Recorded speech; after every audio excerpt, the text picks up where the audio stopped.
Hi, Divine Masters of the Light. Yeah.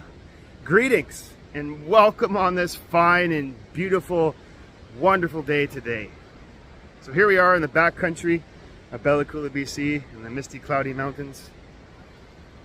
So thank you for being here today.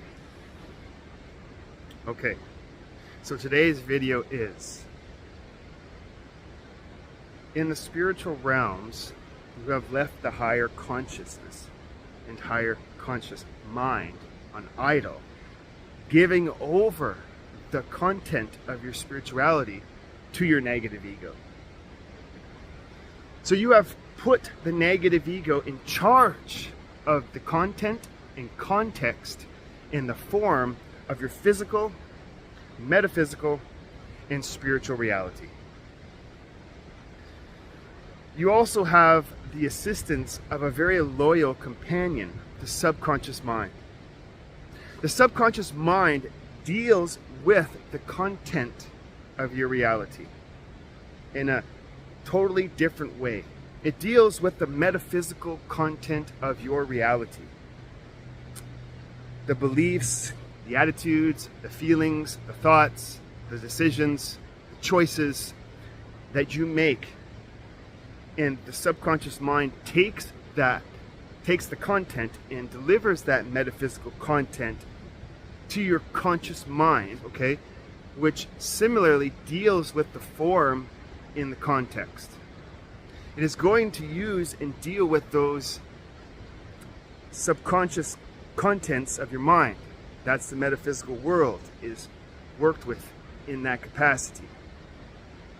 So on a deeper level, you have a spiritual world, the higher conscious, via the unconscious mind, as we term it, deals with the content where it is again your responsibility to deal with the form in the context of your reality. So you have an ego that assists you in the physical world. You have a subconscious that is supposed to assist you in the metaphysical world. And you have an unconscious and a higher consciousness that is to assist you in the spiritual world of your reality. These are not levels, these are the same world. They are distinctive and unique worlds in themselves. Your ego is not supposed to deal with your metaphysical. It is not supposed to show up, right, in the midst of your meditation. It is not supposed to be part of your attitudes and beliefs, your feelings, your thoughts, or your choices. It is clearly not to show up in your spiritual world. It is not part of that. It is not to deal with the spark of the essence of who you are. It is not to deal with your search for the loving, giving relationship with God, Goddess of all that is. So be it to that. So, the ego is supposed to contain itself to the physical, and only the physical world. It is supposed to deliver data to you. You make the interpretation and the decisions and decide the form in the context of that data, and then as you inform, to carry that message back to the world. It is supposed to function as a messenger between the inside and the outside worlds of your conscious physical reality. That is all it is supposed to do. It's like a delivery person in the mailroom of the corporate structure of your humanness, okay? It is supposed to bring you the mail. You read the mail, you act upon the mail, you make your decision, your choices, and then you respond by writing a letter.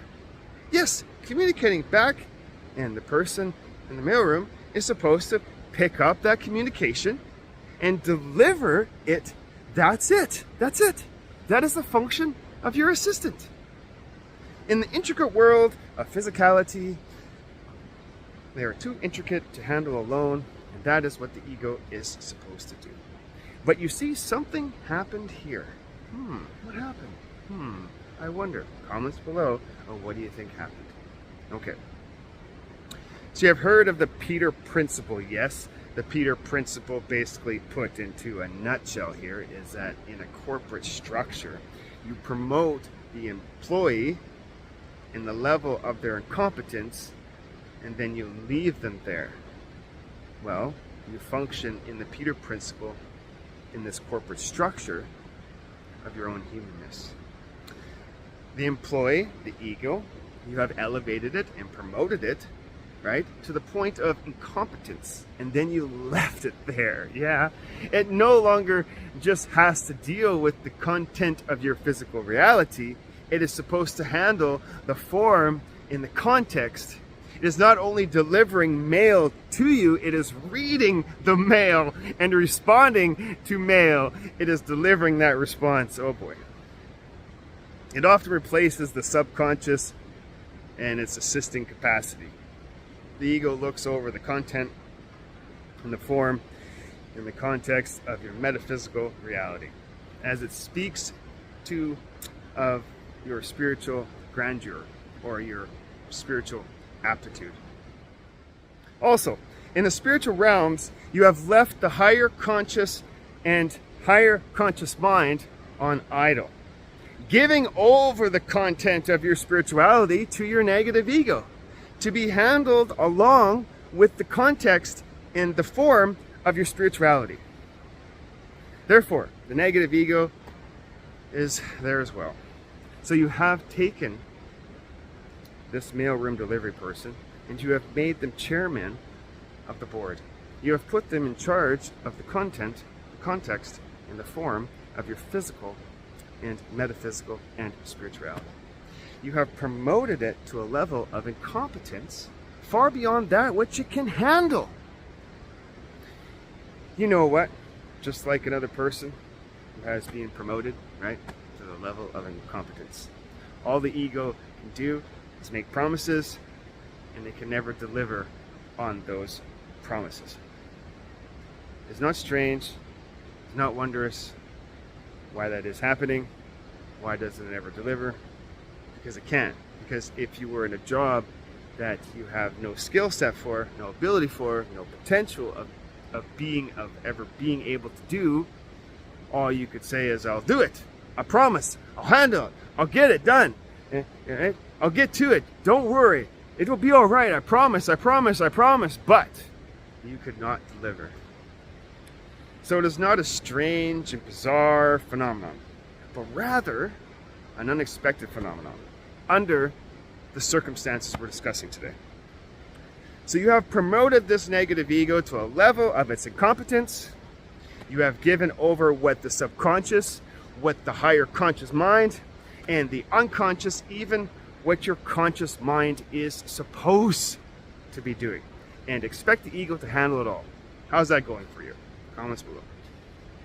So if you give the ego that responsibility of handling all of your life, it will take it, but in doing so, it will feel cut off. It will feel isolated. It will feel frightened and fearful and terrified, and it will be thrown into survival, in self-pity and martyr. And in that position of survival, like a scared little animal cornered, it will attack anything or anyone who comes close.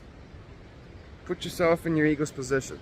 Think of yourself in the job that you're doing. What would you do if in a moment you were catapulted onto a position that you knew nothing of? No ability for, no training for, that you're not equipped to handle, right? You had no awareness of what was the next step to do, what you were expected to do, right? What would you do? Comments below. You would feel cut off, you would feel isolated, and you would feel frightened and fearful and scared, and you act in self-pity. You would be thrown into survival. In the position of survival, you would attack anybody or anyone coming close, even if they're offering helpful hands. Can I help you? Get away, get away. You wouldn't know that. You wouldn't dare let them get close enough to, because they might expose your incompetence and your inability to do it, the job, right? The negative ego, the assistant, has become a monster now, a monster of survival, where even you are the enemy, and as it goes forward, digging itself deeper and deeper into its own incompetence, ultimately, you become the only enemy. For your ego to survive, it must destroy you. So in its cut-off state, in its isolation, in its frightening survival, the ego will accept the responsibility you are giving it because it has no choice, right, but to do so. But it will also feel disorientated, totally disorientated. Won't know which way is up and which way is down, where to begin and where to end. Its disorientation will lead to alienation from its own realm, from its own capacity, and alienation will lead to disorder, and this disorder will lead to failure. So now those terms, to many of you, may sound suspiciously familiar. Disorientation, alienation, disorder, and failure. For what we have defined as an illness, what we have defined is illness, not with a simple definition, of course. Disease, disorientation, alienation, disorder, and failure.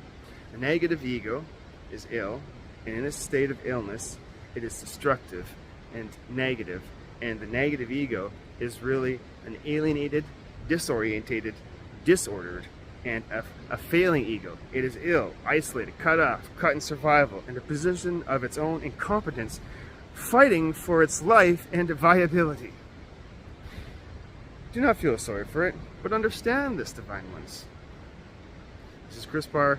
Thank you for listening today.